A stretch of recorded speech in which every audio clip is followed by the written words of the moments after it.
Bem-vindos. Hoje a gente vai entrar de cabeça no coração do sistema imune adaptativo, que é, assim, uma das máquinas mais incríveis da biologia.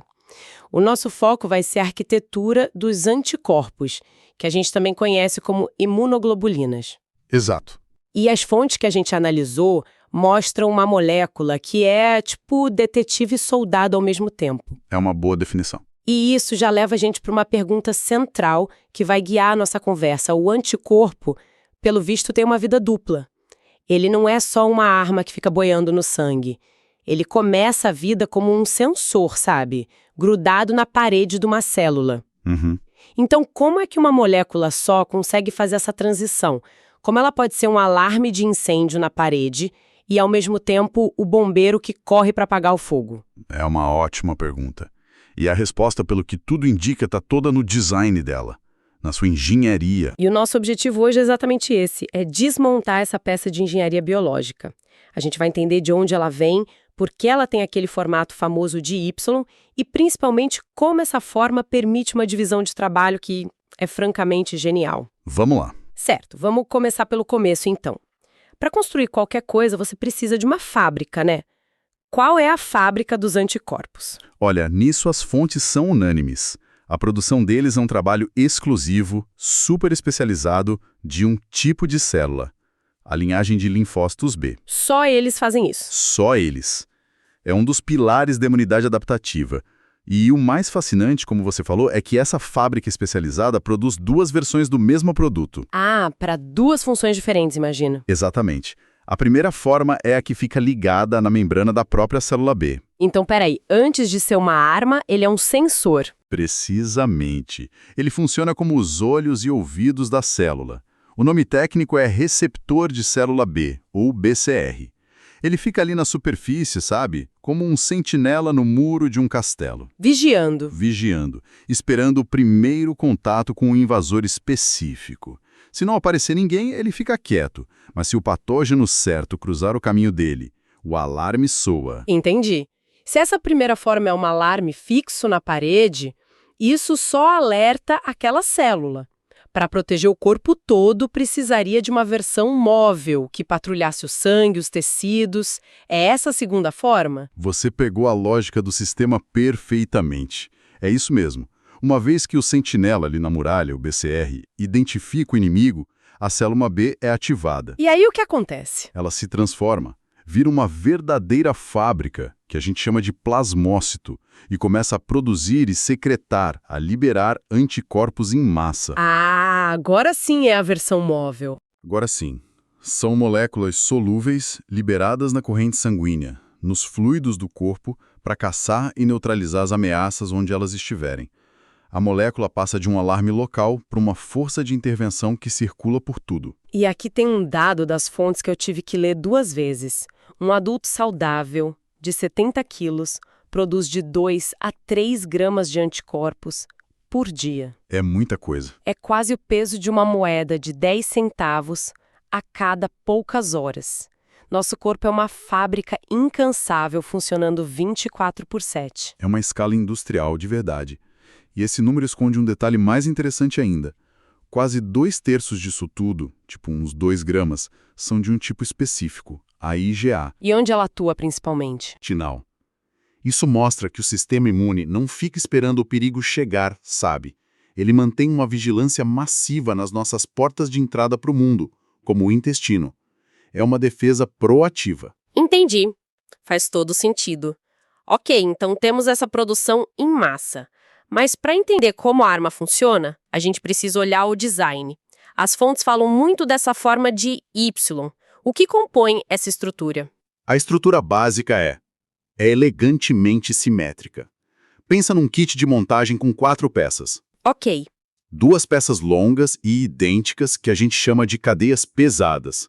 E 2 peças menores, também idênticas entre si, que são as cadeias leves. E como elas formam o Y? Cada braço do Y tem uma cadeia pesada e uma leve. E o tronco do Y é formado pelas 2 cadeias pesadas que se juntam na base. E o que impede que essas 4 peças se soltem e saiam flutuando? Ótima pergunta. O que mantém tudo junto são umas pontes químicas bem fortes. São as ligações disulfeto. Elas funcionam como se fossem pontos de solda, sabe? Garantem que a estrutura não desmonte. Entendi. E tem mais um nível de organização. Cada uma dessas cadeias não é só um fio reto. Ela é toda dobrada em seções, como se fosse uma corrente de bolinhas.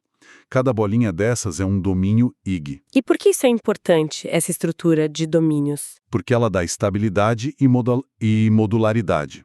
É um exemplo clássico de estrutura proteica quaternária, um conceito lá da bioquímica. Ah, claro. Isso mostra que não é um fio de proteína dobrado de qualquer jeito. É uma máquina complexa, montada com várias partes que precisam se encaixar perfeitamente. Essa estrutura em Y me parece muito intencional. Essa forma de 2 braços e um tronco tem algum significado funcional? Com certeza. Essa forma é a chave de tudo. Não é estética, é 100% funcional. Pensa que você precisa construir um míssil teleguiado. Ok. Uma parte do míssil tem que ser o sensor, o radar que acha o alvo com precisão e se trava nele. A outra parte é a ogiva, que só deve explodir depois que o alvo for travado. A natureza resolveu esse problema em uma molécula só. E como ela fez isso? Ela dividiu a molécula em 2 regiões com trabalhos totalmente diferentes. Os 2 braços de cima do Y formam uma região chamada FAB. FAB. Isso, FAB, de Fragment Antigen Binding, fragmento de ligação ao antígeno. A única função do FAB é reconhecer e se ligar ao inimigo. É o radar do nosso míssil. E como são 2 braços, ele pode se ligar a 2 alvos ao mesmo tempo? Exatamente. Ok, então os braços, a região FAB, são os que agarram o inimigo. E o tronco do Y? O tronco é a ogiva, é a região FAB, de Fragment Crystallizable. A função dela é o que a gente chama de efetora. Depois que os braços da FAB se agarram no alvo, é a região FEC que balança como uma bandeira sinalizando para o resto do sistema imune. O inimigo está aqui, marcado. Ajam. Ah, que incrível! Ela não reconhece o invasor, mas recruta as outras células para destruição. Então a FAB é como a ponta de uma chave desenhada para se encaixar numa única fechadura, que é o antígeno. E a FEC é a base dessa chave, que quando gira, não só abre a porta, mas aciona o alarme para o sistema de segurança inteiro. Essa analogia da chave é ótima. E dá até para ir além. Pensa que a base da chave, a FEC, não só aciona o alarme, mas também tem um formato específico que só o chaveiro certo, outra célula imune, tipo um macrófago, consegue pegar para vir ajudar. Nossa, faz todo sentido. Essa separação de funções é a solução para o dilema do começo. Uma parte identifica, a outra age. Mas isso me leva a uma questão que parece quase um paradoxo. Como o sistema com design básico, essa estrutura em Y, consegue criar anticorpos para reconhecer milhões, talvez bilhões de invasores diferentes? Exato. A variabilidade não pode estar na molécula inteira, senão seria um caos. Perfeito. O segredo está nas extremidades. A genialidade do sistema foi confinar toda a variabilidade a uma área muito pequena e específica. Onde? Tanto as cadeias leves quanto as pesadas têm o que a gente chama de regiões variáveis e regiões constantes. As regiões variáveis, ou V, ficam bem nas pontinhas dos braços do Y, nas pontas da região FAB. É só ali que a sequência de aminoácidos muda drasticamente de um anticorpo para o outro. E é essa combinação que forma o sítio de ligação? Isso. A combinação da região V da cadeia pesada com a da leve forma a ponta da chave da sua analogia. É uma área minúscula, com uma diversidade quase infinita. E o resto da molécula? As regiões constantes? As regiões constantes, ou C, compõem todo o resto. A base dos braços e todo o tronco FC. E como o nome diz, elas são bem mais conservadas. A região constante do tronco, da FC, é a que define a função. Pensa na FC como o chassi de um carro. Como assim? A classe do anticorpo IgG, IgA, IgM é tipo o modelo do chassi. Um chassi de caminhão, digamos a classe IgG, é bom para uma resposta de força bruta. Já um chassi de carro de corrida, tipo a IgE, está envolvido em respostas super rápidas, como alergias. Entendi. O motorista que vê o alvo, que é a nossa região FAB variável, pode ser diferente em cada carro, mas é o chassi FC que define o que o veículo faz quando chega no destino. Uma das nossas fontes, a de Abbas e Cirne, resume isso de um jeito muito claro. Eles dizem que a estrutura em Y é a solução biológica que separa o FAB, que é a parte da especificidade, do FC, que é a parte que define a ação. É uma separação de deveres incrivelmente elegante. Ok, vamos recapitular rapidinho o que a gente viu. Os anticorpos são produzidos só pelos linfócitos B. Eles têm uma vida dupla, primeiro como sensores, depois como armas solúveis. E a sua estrutura é uma máquina simétrica, de 4 peças. 2 cadeias leves e 2 pesadas. E a chave de tudo é essa divisão de trabalho da forma em Y. Exato. A região FEP nos braços é a parte variável que agarra o antígeno, enquanto a região FC no tronco é a parte constante que sinaliza qual vai ser a resposta do sistema. Isso. A variabilidade está concentrada nas pontas do FAB, e a função está no tronco do FEBC. Uma arquitetura que permite especificidade infinita com um número limitado de ações. Isso estabelece a base de forma muito sólida, mas, como sempre, uma resposta leva uma nova pergunta. Se toda essa capacidade de reconhecimento está confinada a uma parte tão pequena da região FAB, como é que essa variabilidade é gerada para ser tão precisa e tão vasta? Boa pergunta. A gente estabeleceu a arquitetura, mas ainda não revelou o segredo do projetista. Esse, então, vai ser o tema do nosso próximo mergulho. Com certeza. Para encerrar, fica uma reflexão. A gente viu uma estrutura projetada perfeitamente para reconhecer e sinalizar perigo. Mas a evolução é uma via de mão dupla, né? Uma corrida armamentista. Sempre. Muitos patógenos, como bactérias e vírus, evoluíram para contra-atacar. Eles desenvolveram proteínas que se ligam justamente na região FC do anticorpo. Bem na base da chave. Exato. Só que eles se ligam de um jeito que ou neutraliza o sinal, ou pior, usa o anticorpo como um escudo para se esconder do sistema imune. Vira arma contra o dono. Exatamente. E isso levanta uma questão fascinante, né? Como o nosso sistema imune reage quando o inimigo aprende a desmontar e a usar contra nós as nossas armas mais sofisticadas. Olá e bem-vindos de volta. Na nossa última análise, a gente montou o quebra-cabeça da estrutura básica do anticorpo. Sabe, aquela icônica molécula em forma de Y. Hoje, a nossa missão é responder a uma aparente contradição, um verdadeiro paradoxo da biologia. Como que o nosso corpo, com um manual de instruções genético limitado, consegue produzir um exército de soldados com uma variedade quase infinita de armas, cada uma desenhada para um inimigo específico? Essa é a pergunta central da imunologia adaptativa. E a resposta, olha, é uma obra-prima da engenharia evolutiva. Ela não está na molécula inteira, mas numa porção muito específica dela. Nos braços do Y, o chamado fragmento FAB, que é a parte que efetivamente se liga no antígeno. Exato. E pelo que o material que a gente recebeu indica, a solução para esse paradoxo está em detalhes minúsculos, bem dentro desses braços. Vamos investigar como a evolução resolveu esse problema de criar uma diversidade ilimitada a partir de um design que é, no fundo, padronizado, certo? Vamos começar pelo básico. Todas as moléculas de anticorpo compartilham essa estrutura, né? 2 cadeias pesadas e 2 leves. É tipo o chassi de um carro, um modelo padrão. Mas, obviamente, se fossem todas idênticas, só reconheceriam um único tipo de invasor. Então, onde exatamente a customização acontece?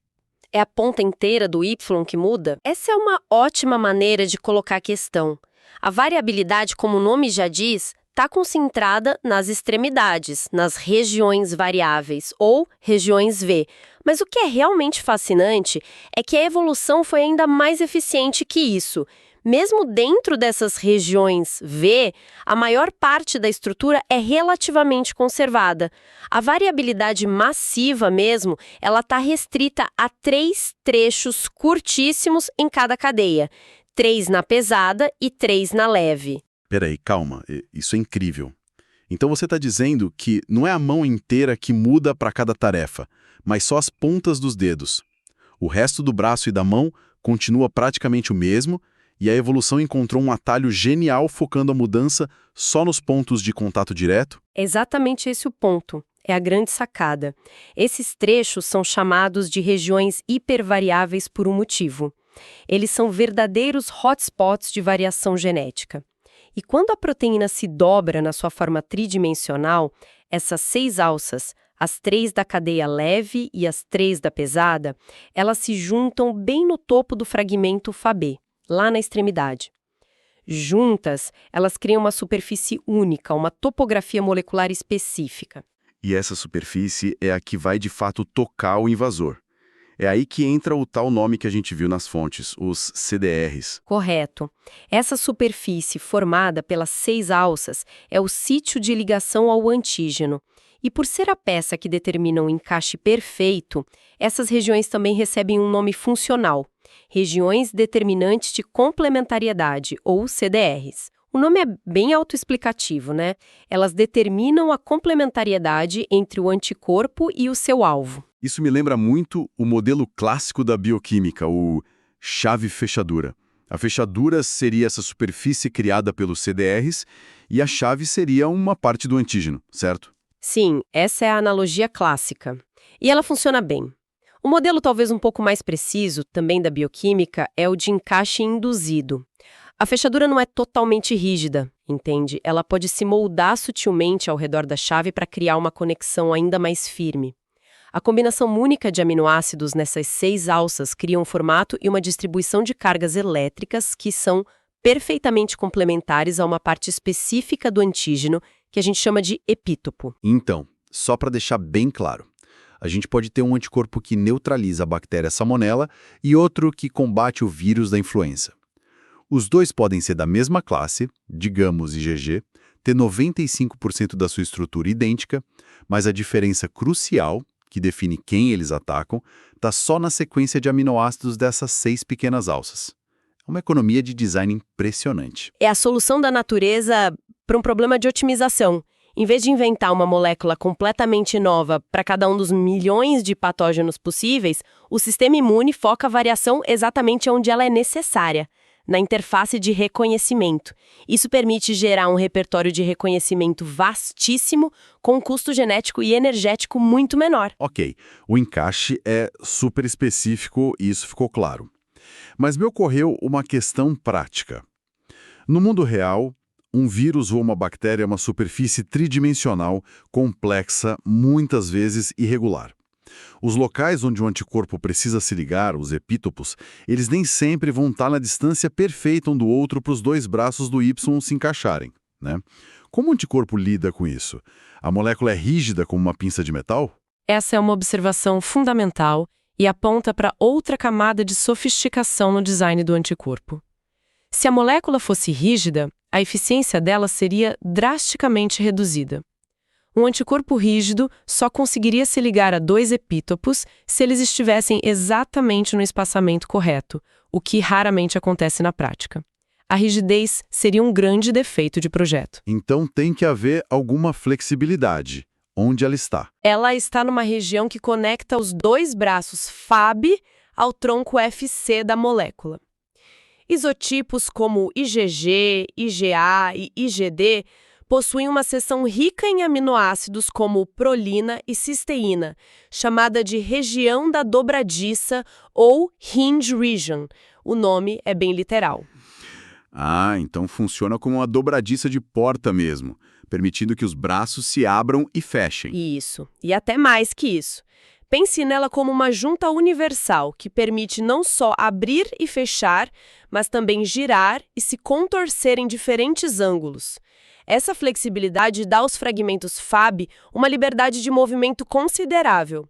Eles podem se adaptar para se ligar simultaneamente a 2 epítopos na superfície de um patógeno, mesmo que eles estejam mais próximos ou mais afastados do que a distância ideal. Entendi.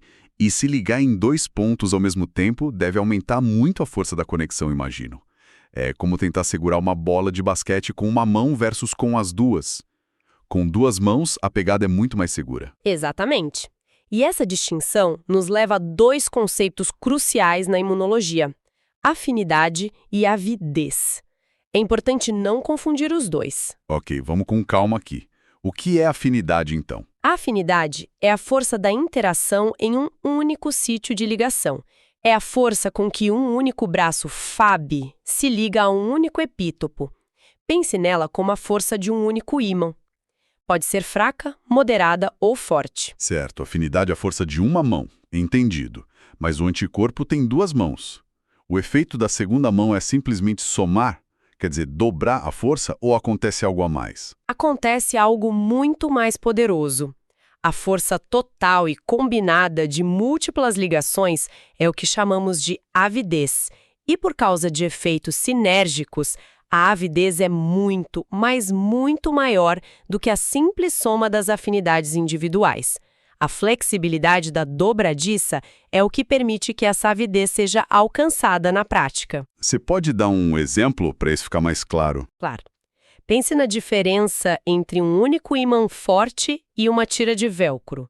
O ímã seria a alta afinidade, uma única conexão muito forte. O velcro representa a alta avidez. Cada gancho e laço individual tem uma conexão muito fraca, ou seja, baixa afinidade. Mas a força combinada de centenas deles torna a tira extremamente difícil de separar. A ligação bivalente do anticorpo funciona de forma parecida. Mesmo que a afinidade de cada braço seja só moderada, a chance de ambos os braços se dissociarem do alvo ao mesmo tempo é estatisticamente muito baixa. Isso aumenta drasticamente o tempo que o anticorpo fica ligado ao seu alvo. Ah, agora faz todo sentido. Então a dobradiça não melhora a qualidade do encaixe de cada braço individualmente, essa é a afinidade definida pelas CDRs, mas ela maximiza a tenacidade da interação como um todo, a avidez, ao garantir que ambos os braços possam se engajar efetivamente. O anticorpo, com alta avidez, vai grudar no seu alvo e não soltar mais. Precisamente. E essa ligação de autoavidez é crítica para as funções do anticorpo, como aglutinar patógenos, literalmente amarrando vários deles juntos e impedindo que se espalhem, ou neutralizar um vírus ao cobrir sua superfície, bloqueando os pontos que ele usaria para infectar nossas células. A flexibilidade aqui se traduz em eficácia. Beleza, acho que as peças se encaixaram. Vamos tentar amarrar as pontas, então? Se eu entendi direito, a solução para aquele paradoxo do início, de como criar variedade infinita a partir de um modelo padrão, se resume a duas inovações de design geniais. Vamos ver qual seria a primeira. A primeira é a especialização extrema. Em vez de mudar a molécula inteira, a evolução concentrou toda a variabilidade em 6 pequenas alças, as CDRs. Elas funcionam como pontas dos dedos ultra-customizáveis, capazes de se moldar para agarrar qualquer formato de antígeno com altíssima especificidade. Ótima síntese. E a segunda inovação? A segunda é a flexibilidade adaptativa. Para garantir que essas pontas de dedos especializadas possam de fato agarrar seus alvos no mundo real, que é tridimensional e irregular, a região da dobradiça age como um pulso flexível. Isso permite que os dois braços se ajustem e se liguem simultaneamente, aumentando a força total da pegada de forma exponencial. É o que chamamos de avidez. Perfeito. É uma forma excelente de resumir. As CDRs definem o que da ligação, o alvo específico, e a dobradiça otimiza o como, a eficiência e a força dessa ligação num contexto real. Então, com a especificidade resolvida pelo FAB e suas CDRs, e a força da ligação garantida pela avidez, a pergunta lógica é: e depois? O anticorpo se ligou ao seu alvo com toda essa precisão e força. E agora? A ligação por si só não destrói um vírus ou uma bactéria. O que ele faz para de fato neutralizar a ameaça? É aí que a outra metade da molécula, o tronco do Y, a região Fc, entra em cena. A ligação que a gente discutiu hoje é o primeiro passo, o reconhecimento e a marcação do alvo. É como um soldado de elite identificando e pintando o alvo com um laser. A execução da defesa, o chamado do ataque aéreo, digamos assim, é o segundo passo. E essa função é mediada pela região Fc. E isso nos leva à próxima etapa da nossa análise, imagino. Exatamente. Em nossa próxima análise, vamos mergulhar na região FAB e nas 5 classes ou isotipos de anticorpos. Veremos que, enquanto os braços Fab decidem o que atacar, é o tronco Fab que determina como o ataque será executado, recrutando diferentes componentes do sistema imune para a batalha. E para pensar até lá, fica uma provocação que todo esse material inspira. Se a especificidade mora nas CDRs da região Fab e a função de ataque mora na região FC, isso significa que a gente poderia, em teoria, construir um anticorpo Frankenstein, pegar a capacidade de reconhecimento de um e fundir com a função de ataque de outro. Essa ideia, que parece ficção científica, é na verdade a base da engenharia de anticorpos terapêuticos modernos, armas biológicas de alta precisão que estão revolucionando o tratamento de tudo, do câncer a doenças autoimunes. Bem-vindos de volta! Olha, nos nossos últimos encontros, a gente montou o esqueleto do anticorpo, decifrou o código da especificidade dele, que é quase infinita. Isso. Agora, vamos ligar o motor dessa máquina. Se a região Fab é a mão que agarra o alvo, hoje a gente vai analisar a região FC. A parte que dá a ordem, né? Que decide o que fazer a seguir. Exatamente. E a questão que guia a nossa análise hoje é, sim, fascinante. Como é que uma pequena alteração numa parte da molécula... Na região constante da cadeia pesada. Isso. Como é que isso consegue, criar 5 classes de anticorpos, os isotipos, com funções, localizações e até tempos de vida tão radicalmente diferentes? É uma engenharia da natureza. Certo. Então o plano é esse. Entender como a mesma plataforma básica pode ser adaptada para ser um guarda de fronteira nas mucosas ou um soldado de elite com memória de longo prazo no sangue. Perfeito. Vamos começar por essa divisão de tarefas, que é fundamental. Reconhecimento versus ação. Vamos lá. A estrutura em Y é a chave de tudo. Os braços do Y, a região Fab, são a parte variável, né? A ferramenta de reconhecimento. Certo. A base do Y, a região FC, é a parte constante. É a ferramenta de ação. É assim, a solução da biologia para 2 desafios bem distintos. O primeiro seria a variedade de alvos, imagino. Exato. A necessidade de reconhecer um universo de antígenos. Isso é resolvido pela diversidade quase infinita da região Fab. Ok. E o segundo desafio? O segundo é que, uma vez que o alvo é reconhecido, o corpo só precisa executar um número limitado de ações. Ações padronizadas. Isso. Chamar outras células, ativar sistemas de defesa como complemento, ou só neutralizar o patógeno. Essa é a tarefa da região FC. Ela funciona como um adaptador universal que se conecta ao resto do sistema imune. Tem um exemplo ótimo nas fontes para visualizar isso. Se a gente pegar 2 anticorpos IgG, um para a bactéria Salmonella e outro para o vírus da influenza. Eles têm regiões Fab completamente diferentes, feitas sob medida para cada um. Mas a região FC de ambos é idêntica. O motor é o mesmo. A mensagem que eles mandam para o resto do sistema é: eu sou uma IgG e esta é a minha função. O sistema de mira é personalizado, mas o armamento é padrão. Perfeita analogia. É exatamente isso. Ok, e é aqui que a coisa se complica. Mas de um jeito elegante. Esse motor, a região FEC, não é um modelo único. As fontes listam 5, não é? As classes principais, os isotipos IgA, IgD, IgE, IgG e IgM. Isso mesmo. Como essa divisão de trabalho funciona na prática? Quem é o primeiro a chegar na cena de uma nova infecção? Esse seria o IgM. Ele é o primeiro socorrista do sistema imune.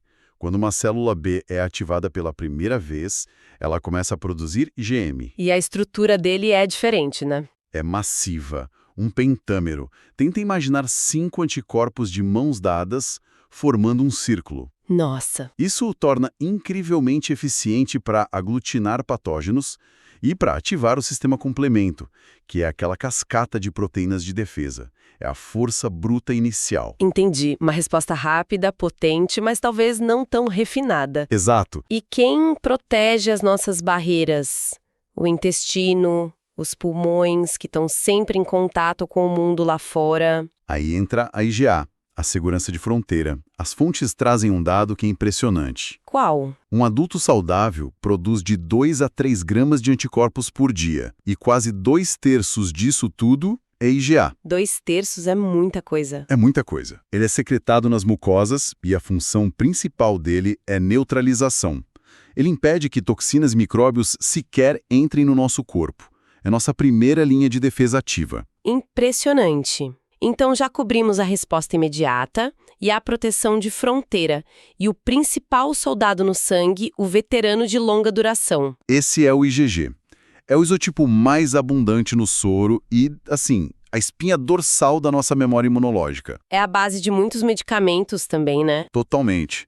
A maioria dos anticorpos terapêuticos, os biofármacos, são baseados na estrutura da IgG.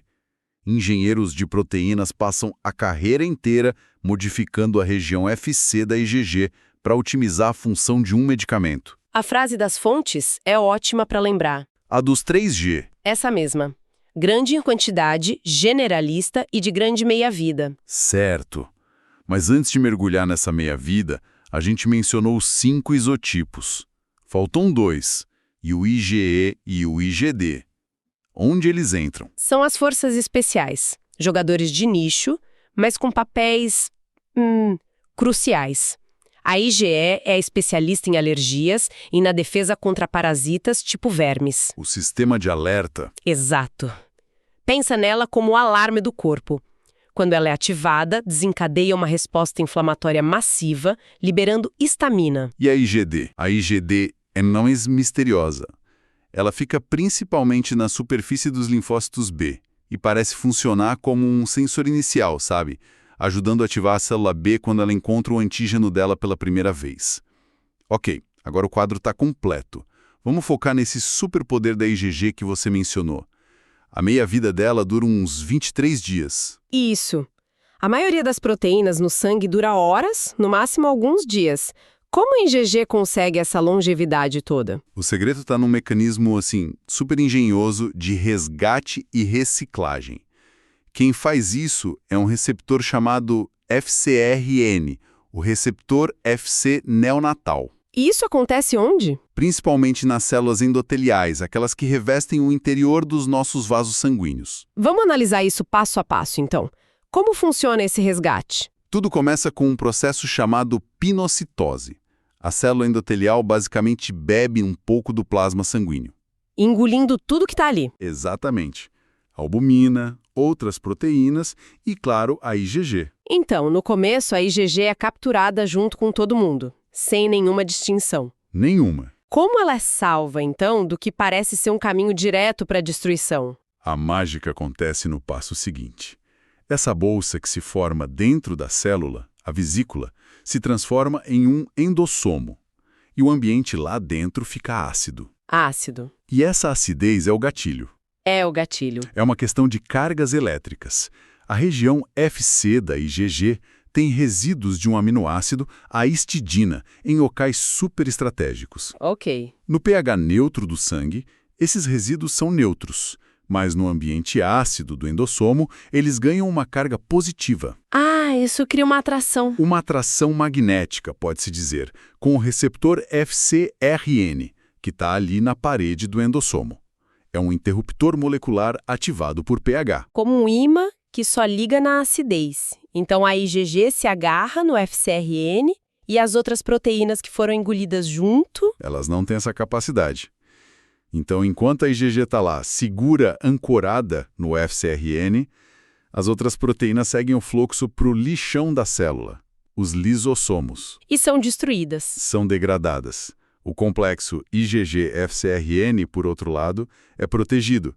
Ele é transportado de volta para a superfície da célula. E quando chega na superfície, o ciclo se completa. Exatamente. Ao ser exposto de novo ao pH neutro do sangue, que é por volta de 7,4, as histidinas perdem a carga positiva, a atração se desfaz... E a IgG é liberada. Liberada de volta para a circulação, sã e salva para continuar patrulhando por mais tempo. Eu vi uma analogia perfeita nos materiais para isso. É como se a IgG tivesse um selo de qualidade na região FC dela. Isso. E o FAC-RN é o segurança na porta do centro de reciclagem. Ele confere o selo, resgata a IgG da esteira que vai para o incinerador e a devolve para a rua. É um sistema brilhante. É genial. E se a gente conectar isso com o quadro geral, vemos que não é só uma curiosidade biológica. Tem mais aplicações, né? Muitas. Esse mesmo receptor, o FcRn, é o que transporta ativamente a IgG da mãe pro feto, pela placenta. Garantindo a imunidade passiva para o bebê. Exato. E como eu mencionei, a imunoengenharia explora isso ao máximo. Eles desenham anticorpos terapêuticos com uma região FC modificada para se ligar ainda mais forte ao FcRn. Para que o remédio dure mais tempo no corpo do paciente. Semanas, em vez de dias. É uma revolução. Então, o que tudo isso significa no final? Vimos que a arquitetura do anticorpo é espetacularmente modular. A região Fábio cuida da mira e a região FC, que é determinada pela cadeia pesada, define a classe do anticorpo, o isotipo. E essa classe, por sua vez, determina a função. Se vai ser defesa de mucosa com a IgA, uma resposta inicial e massiva com a IgM, ou, o mais notável, a vigilância e memória de longo prazo com a IgG. Tudo graças a esse sistema de reciclagem celular. Espetacular. Com a estrutura, a especificidade e agora a função estabelecidas, a gente está pronta para o nosso último encontro, o epílogo dessa série. Sim. Nele, a gente vai sintetizar essa dualidade Fab versus FC para entender como esse conhecimento fundamental é a base para o desenvolvimento de terapias revolucionárias. Como os anticorpos monoclonais que transformaram a medicina. Exatamente. E para fechar, como sempre, deixamos um pensamento para reflexão. Vimos todo o esforço biológico para proteger e prolongar a vida da IgG, garantindo uma proteção duradoura.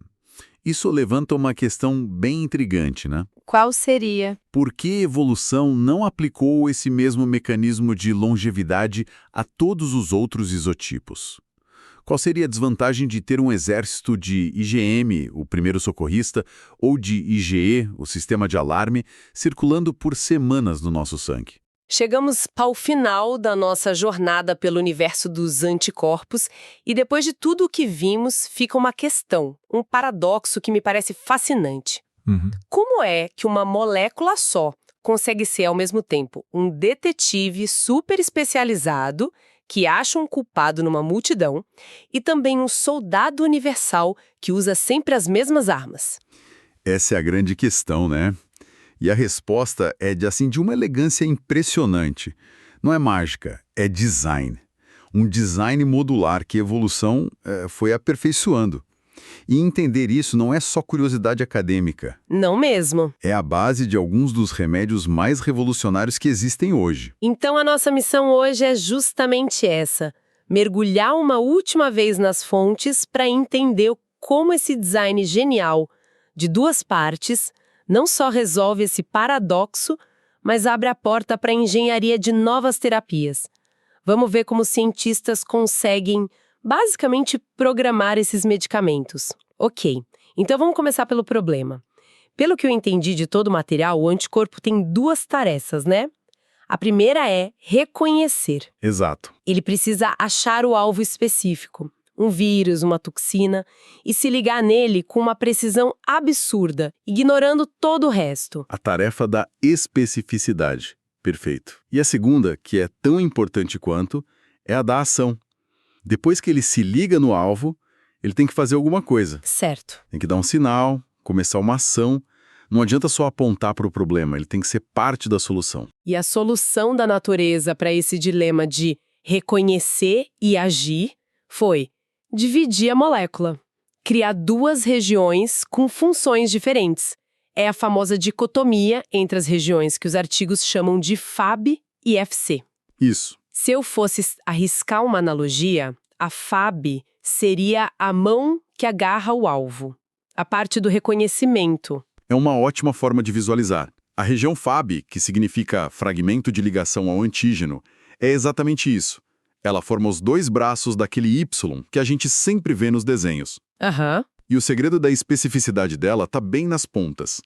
Ali tem 6 pequenas alças de proteína, as CDRs, ou regiões determinantes de complementaridade. CDRs? Então são elas as verdadeiras responsáveis. Não é a região Fab inteira, mas só essas alcinhas da ponta? Exatamente.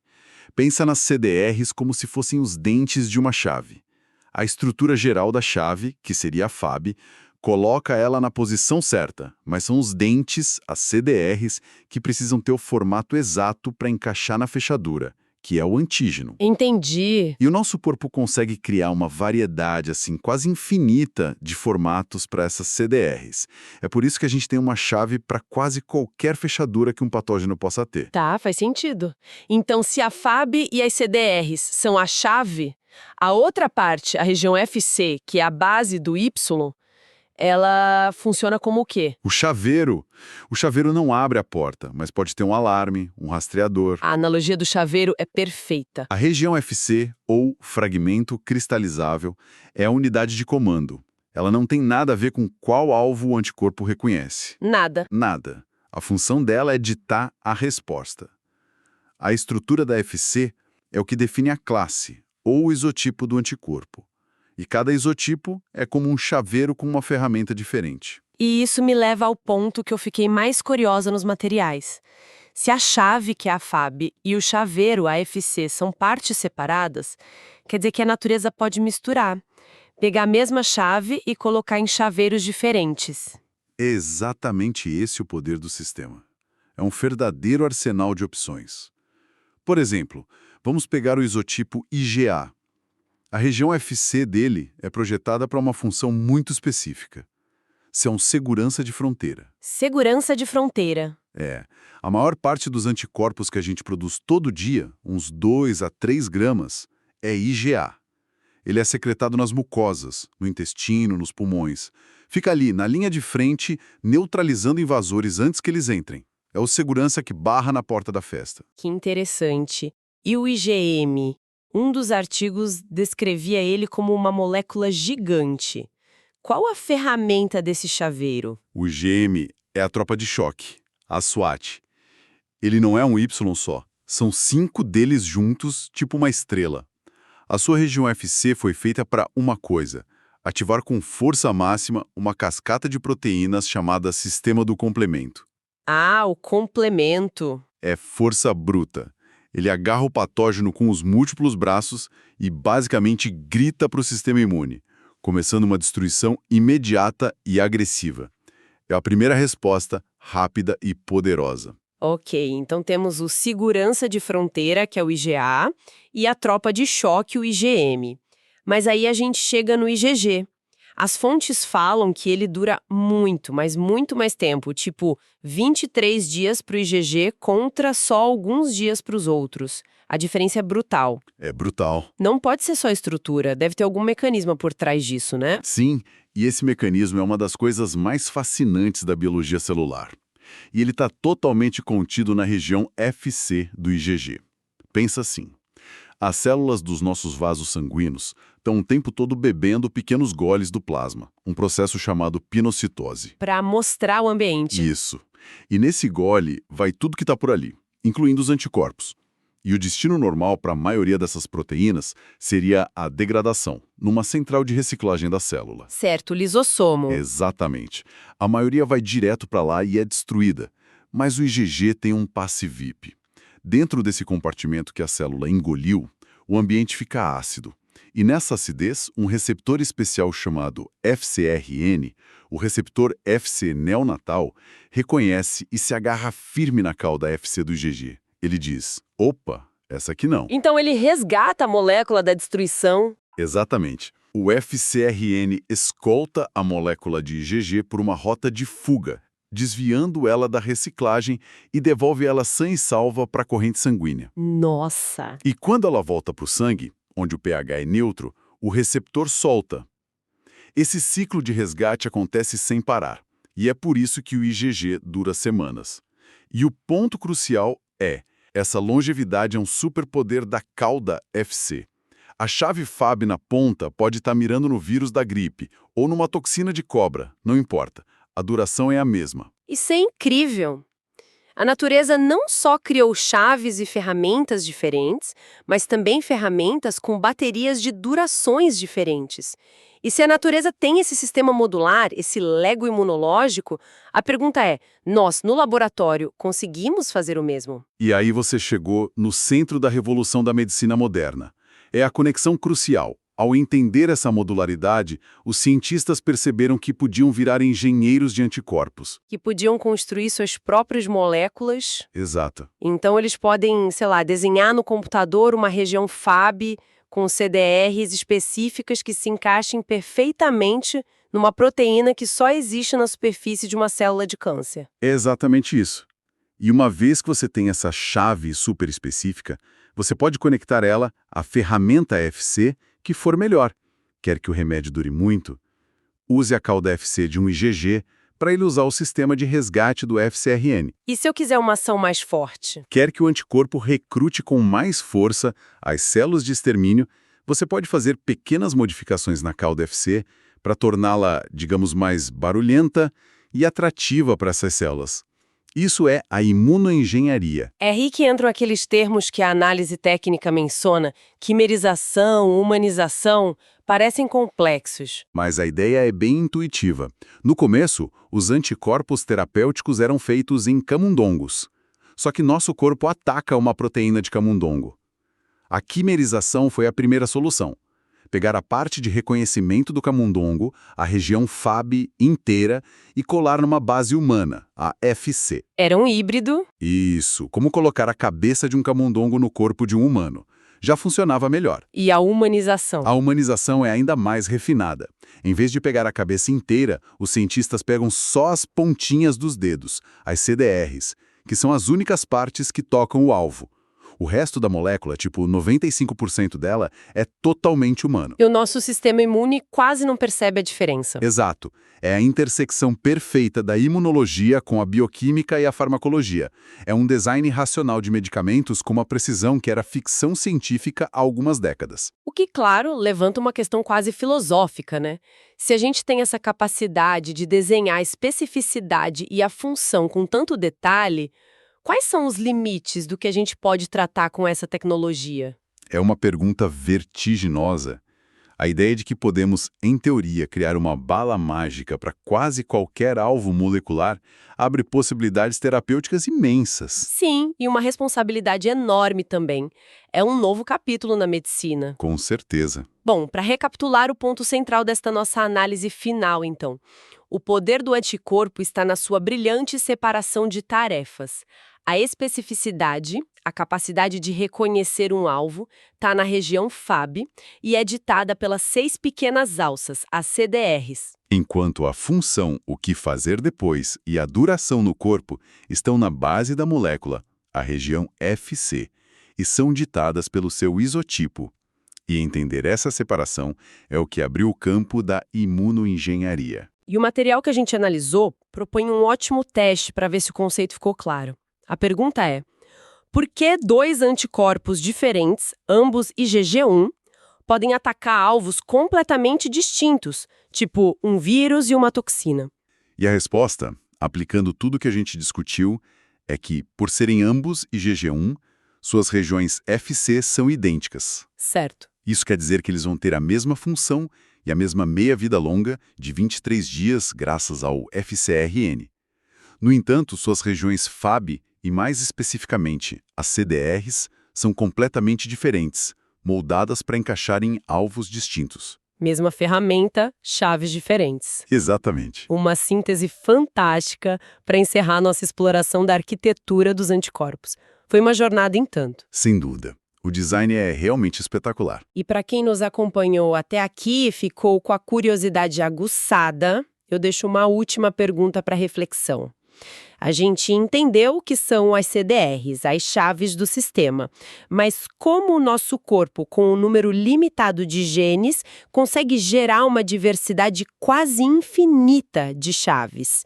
Isso nos levaria a um processo genético incrível, um embaralhamento de cartas genéticas chamado recombinação VDJ, mas a explicação para essa diversidade, bom, essa é uma história para uma outra análise.